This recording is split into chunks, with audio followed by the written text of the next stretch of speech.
ನಮಸ್ಕಾರ. GTV news ಕನ್ನಡಕ್ಕೆ ಸ್ವಾಗತ. ನಾನು ನಿಮ್ಮ ವೆಂಕಟೇಶ್. ಮಾಗಡಿ ಪಟ್ಟಣದ TAPCMS ಕಚೇರಿಯ ಸಭಾಂಗಣದಲ್ಲಿ ಮಾಗಡಿ ತಾಲೂಕು TAPCMSಗೆ ಅವಿರೋಧವಾಗಿ ಉಪಾಧ್ಯಕ್ಷರಾಗಿ ರಾಜಣ್ಣರವರು ಆಯ್ಕೆಯಾಗಿದ್ದಾರೆ. ಉಪಾಧ್ಯಕ್ಷ ರಾಜಣ್ಣರವರು ಮಾತನಾಡುತ್ತಾ, ನನ್ನನ್ನು ಉಪಾಧ್ಯಕ್ಷರನ್ನಾಗಿ ಮಾಡಿದ ಶಾಸಕ HC ಬಾಲಕೃಷ್ಣ, HN ಅಶೋಕ್ ಹಾಗೂ TAPCMSನ ಎಲ್ಲ ನಿರ್ದೇಶಕರಿಗೆ ಧನ್ಯವಾದಗಳನ್ನು ತಿಳಿಸಿದರು. ಈ ಸಂದರ್ಭದಲ್ಲಿ TAPCMSನ ಅಧ್ಯಕ್ಷ ಶಿವಪ್ರಸಾದ್, ಮಾಜಿ ಅಧ್ಯಕ್ಷ ಸೋಮಶೇಖರ್, ಮಂಜುನಾಥ್, ಶಾಂತಕುಮಾರ್, ರಂಗನಾಥ್, ನಂಜುಂಡಪ್ಪ, ತೇಜು ಹಾಗೂ ಇನ್ನೂ ಅನೇಕರು ಹಾಜರಿದ್ದರು.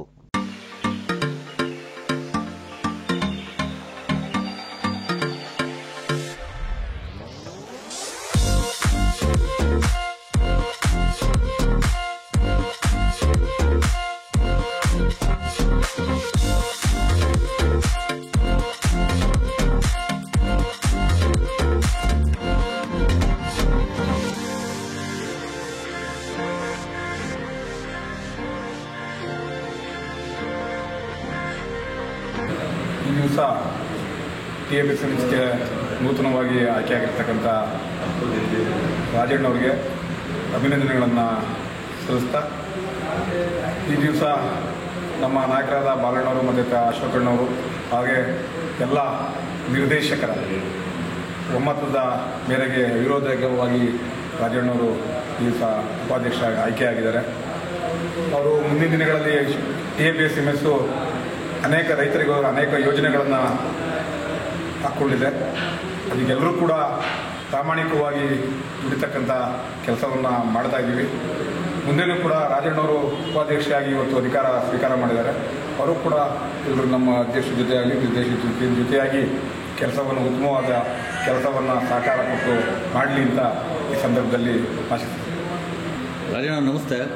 ಇವತ್ತು ಮಾಗಡಿ ತಾಲೂಕಿನ TAPCMSಗೆ ತಾವು ಉಪಾಧ್ಯಕ್ಷರಾಗಿ ಆಯ್ಕೆಯಾಗಿದೆ ಸರ್, ಅದ್ರ ಬಗ್ಗೆ ಹೇಳಿ ಸರ್. ಸರ್, ನಮ್ಮ ಉಪಾಧ್ಯಕ್ಷರು ಆಯ್ಕೆ ಆಗಿರೋದು ಒಂದು ಖುಷಿ ಏನಂದರೆ, ನಮ್ಮ ನಾಯಕರು ಒಂದೇ ರೀತಿಯಲ್ಲಿ ನಮ್ಮನ್ನೆಲ್ಲ ಒಗ್ಗೂಡ್ಕೊಂಡು ಹೋಗೋಂಥ ಒಂದು ಅವಕಾಶ ಕೊಟ್ಟಿದ್ದಾರೆ. ಅವರಿಗೆ ನಾವು ಅಭಿನಂದನೆ ಸಲ್ಲಿಸ್ತಾ ಇದ್ದೀವಿ. ಹಾಗೂ ರೈತರ ಪರ ಕೆಲಸ ಮಾಡಿ ಅಂತ ಒಂದು ಕಿವಿ ಮಾತುಗಳು ನಮ್ಮೆಲ್ಲರಿಗೂ ಹೇಳಿದ್ದಾರೆ. ಅದನ್ನು ನೆರವೇರಿಸ್ಕೊಡ್ತೀವಿ ನಾವೆಲ್ಲರೂ ಒಟ್ಟು. ಯೋಜನೆಗಳೇನು ಮಾಡ್ಕೊಂಡಿದ್ದಾರೆ? ಈಗಾಗಲೇ ಗೋದಾಮು ನಿರ್ಮಾಣ ನಡೀತಾ ಇದೆ. ತಿರ್ಗಾ ನೆಕ್ಸ್ಟು ಒಂದು ರೈತರಿಗೆ ಅವ್ರಿಗೇನು ಇದು ಗೊಬ್ಬರ, ಬೀಜಗಳು ಏನು ಬೇಕು ಅದನ್ನು ವ್ಯವಸ್ಥೆ ಮಾಡೋದನ್ನೇ ಸ್ವಲ್ಪ ರಸ್ತೆಗೆಲ್ಲ ಅಂಗಡಿಗಳು ಹೊರಟೋಗಿದ್ದಾವೆ. ಅದೆಲ್ಲ ಹೋಗಿ ಕಂಪ್ಲೀಟ್ ಆಗಿ ನಂತರ ಅದನ್ನ ಆಲೋಚನೆ ಮಾಡ್ತೀವಿ. ಅದನ್ನು ಯೋಜನೆ ರೂಪಿಸಬೇಕಂತ ಎಲ್ಲರ ಡೈರೆಕ್ಟರ್ಗಳಲ್ಲೂ ಒಂದು ಮನದಾಳ ಮಾತಾಗಿದೆ. ಅದನ್ನ ನಡೆಸ್ಕೊಡ್ತೀವಿ ಅಂತ ಎರಡು ಮಾತೇಳಿ ದಿವಸ ನೂತನವಾಗಿ ಆಯ್ಕೆ ಆಗಿರುವ TAPCMS ಉಪಾಧ್ಯಕ್ಷರಿಗೆ ನಮ್ಮೆಲ್ಲರ ಪರವಾಗಿ ಅಭಿನಂದನೆಯನ್ನು ಈಗಾಗಲೇ TAPCMS ಯಾವ ರೀತಿ ಕೆಲಸ ಮಾಡ್ತಾ ಇದೆ ಅಂತಕ್ಕಂಥದ್ದನ್ನು ನೀವು ಮಾಧ್ಯಮದವರು ಭಾಳ ಗಮನಿಸಿದ್ದೀರ. ಈ ಅಧ್ಯಕ್ಷರು ಶಿವಪ್ರಸಾದ್ ಅವರ ಒಂದು ನೇತೃತ್ವದಲ್ಲಿ ಇವತ್ತು 4 ಕೋಟಿಯಷ್ಟು ಗೋಡನನ್ನು ಕೂಡ ಕಟ್ತಾ ಇದ್ದೀವಿ. ಆ ಗೋಡನ್ ಕಟ್ಟೋದ್ರಿಂದ ಸುಮಾರು 75,000 ರೂಪಾಯಿ ಕೊಡ್ತಕ್ಕಂಥ ಬಾಡಿಗೆ ಉಳಿತದೆ. ಅದರ ಜೊತೆಗೆ ನಾವು ಇನ್ನೂ ಕೂಡ 75ರಿಂದ 1 ಲಕ್ಷ ರೂಪಾಯಿ ಹೆಚ್ಚಿಗೆ ಬಾಡಿಗೆ ಕೊಡ್ಬೋದು. ಆ ಒಂದು ಹೆಚ್ಚುವರಿಯಾಗಿ ಕೂಡ ಮಾಡ್ತಾ ಇದ್ದೀವಿ. ಅದಾದ ಮೇಲೆ ಅದೇ ಜಾಗದಲ್ಲಿ ಅಂದರೆ ಬಡವರಿಗೆ ಬೇಕಾಗ್ತಕ್ಕಂಥ ಒಂದು ಸಮುದಾಯ ಭವನವನ್ನು ಕಟ್ಟಬೇಕಂತ ಒಂದು ಯೋಜನೆ ಇದೆ. ಆ ಯೋಜನೆಯೂ ಕೂಡ ನಮ್ಮ ಏನು ನಿರ್ದೇಶಕರಿದ್ದಾರೆ ಮತ್ತು ಶಾಸಕರಿದ್ದಾರೆ, ಇವರ ಒಂದು ಅವಧಿಯಲ್ಲಿ ಭಾಳ ಹಣವನ್ನು ತಂದು ಒಂದು ಸಮುದಾಯ ಭವನವನ್ನು ಕಟ್ಟಬೇಕು. ಏನು ಈ ಅಧ್ಯಕ್ಷರು ಮತ್ತು ಉಪಾಧ್ಯಕ್ಷರು 24 ಗಂಟೆ ಕೆಲಸವನ್ನು ಯಾವ ರೀತಿ ಗೋಡನ್ ಕಟ್ಟೋದಕ್ಕೆ ಭಾಳ ಪ್ರಾಮುಖ್ಯತೆ ಕೊಟ್ಟು ಓಡಾಡಿ ಮಾಡ್ತಾ ಇದ್ದಾರೆ. ಮುಂದೆ ಬರ್ತಕ್ಕಂಥ ಅಧ್ಯಕ್ಷರು ಕೂಡ ಆ ಅವಧಿಯಲ್ಲಿ ಸಮುದಾಯ ಭವನ ಕಟ್ಟಬೇಕು ಅಂತ ಒಂದು ಯೋಜನೆ ಇದೆ. ಅದ್ರ ಜೊತೆಗೆ ಈಗಾಗಲೇ ಎಲ್ಲ ರೈತರಿಗೂ ಗೊಬ್ಬರ, ಬೀಜ, ಹೆಚ್ಚುವರಿ ಕೂಡ ಮಾರಾಟ ನಡೀತಾ ಇದೆ. ಇದ್ರ ಜೊತೆಗೆ ಮುಂದಿನ ದಿನದಲ್ಲಿ ಇನ್ನೂ ಗೋಡನ್ ಹೆಚ್ಚುವರಿ ಮಾಡ್ಕೊಂಡು ಈ ರಾಗಿ ಕೇಂದ್ರಕ್ಕೆ ಇವತ್ತು ಗುಡೇಮನಹಳ್ಳಿ ಅಲ್ಲೆಲ್ಲ ಹೋಗ್ಬೇಕಾಗಿದೆ. ಅದನ್ನು ಇಲ್ಲೇ ಕೊಳ್ಳೋದಕ್ಕೆ ಒಂದು ವ್ಯವಸ್ಥೆಯನ್ನು ಕೂಡ ಮಾಡಬೇಕು ಅನ್ನೋ ಒಂದು ಯೋಜನೆ ನಮ್ಮಲ್ಲಿ ಇದೆ. ಇದು ಯೋಜನೆ ಮಾಡ್ತಾ ಹೋದರೆ ಇನ್ನೂ ಕೂಡ ಸಿಕ್ಕಾಪಟ್ಟೆ ಇದೆ. ಅದೊಂದು ವಿಶೇಷವಾಗಿ ಇವತ್ತು ಏನಾದರೂ ಈ ತಾಲೂಕಿನಲ್ಲಿ 4 ಕೋಟಿ ರೂಪಾಯಿ ಹೆಚ್ಚಿನ ಲಾಭ ಗಳಿಸಿ ಹಣ ಐತೆ ಅಂದರೆ ಅದು TAPCMS ಮಾತ್ರ. ಆಮೇಲೆ ವಿಶೇಷವಾಗಿ ನಮ್ಮ ಏನು ನಿರ್ದೇಶಕರಿದ್ದಾರೆ ಬೇರೆಯವ್ರ ಥರ ಎಲ್ಲ ಆಸೆ ಪಡದೆ ನಾವು ಏನು ಪ್ರಾಮಾಣಿಕವಾಗಿ ದುಡಿಬೇಕು ಅನ್ನೋ ಒಂದು ಮನಸ್ಸೇನಿದೆ, ಆ ಒಂದು ಒಳ್ಳೆ ಮನಸ್ಸು ಇವತ್ತು ನೋಡಿ ಏನು ಒಗ್ಗಟ್ಟಾಗಿ ಯಾರೂ ಕೂಡ ಒಂದು ಅಪ್ಲಿಕೇಶನ್ ಹಾಕ್ದಂಗೆ ಯಾರೋ ಒಬ್ಬರನ್ನ ಆಗಬೇಕು ಅವ್ರನ್ನ ಮಾಡೋಣ ಅಂತಕ್ಕಂಥ ಒಂದು ಇಚ್ಛಾಶಕ್ತಿಯಿಂದ ಎಲ್ಲರೂ ಕೂಡ ಒಗ್ಗಟ್ಟಾಗಿ ಸರ್ವಸಮ್ಮತವಾಗಿ ಹೋಗ್ತಾ ಇದ್ದೀವಿ.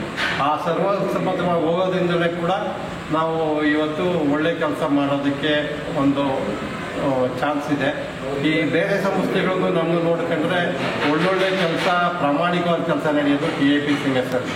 ನೀವು ಅದನ್ನ ಪತ್ರಕರ್ತರು ಕೂಡ ಅದು ತಿಳಿ ಹೇಳಿ ಜನಕ್ಕೆ ಕೂಡ ಪಬ್ಲಿಕ್ ಮಾಡಬೇಕಾಗಿದೆ ಅಂತ ನಾನು ಮನವಿ ಮಾಡ್ತಾ ನಾನು 2 ಮಾತುಗಳನ್ನು ಹೇಳ್ತಾ ಇದ್ದೀನಿ. ಜೈ ಹಿಂದ್, ಜೈ ಭಾರತ್.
ಇದು ಇವತ್ತಿನ ಮಾಗಡಿಯ ಸುದ್ದಿ ಸಮಾಚಾರ.